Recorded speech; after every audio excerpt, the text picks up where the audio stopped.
Assalomu alaykum, hurmatli obunachilar. 7 ta ish o'rnatib berdik Andijon Shahrixonga.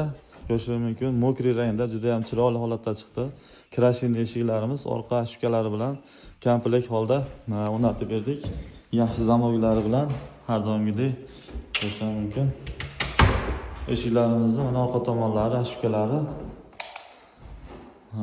Orqa tomonda podogoniylari bilan yaxshi podogonilar, ruchkalari, oynalarni germetikga tekkizib berganmiz. Yaxshi holatda, shifkalari bilan chiroyli holatda chiqdi. Ko'rishingiz mumkin, patologlarga ham juda ham mos holatda o'rnatildi. Tomondagi xonalarni mana ko'rsatib o'tamiz.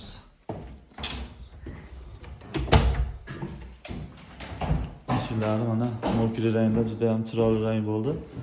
Bu krashin eshiklar bilasizlar, kraskalarni podbor qilib tayyorlab sepiladigan eshiklar bo'ladi. Orqa old chaspayli original romlardan o'rnatib berdik. Akalar, bu sifati yuqori krashin eshiklarimizga 5 yildan 8 yilgacha garantiyalarni beramiz. Akalar, eshilmasligiga, postlar bo'lmasligiga lateral ustida juda ham sifatli holatda o'rnatildi. Kimga shunaqa sifatli MDF eshiklar, romlar zarur bo'lsa, bemalol aloqaga chiqishlari mumkin. Pastga qoldirib qo'yamiz. Telegram, WhatsApp, Imo bemalol ishlaydi. Uzoqdagi akalarimiz ham bemalol bog'lanishlari mumkin. Kuzatishda davom etasizlar. Sog' bo'linglar.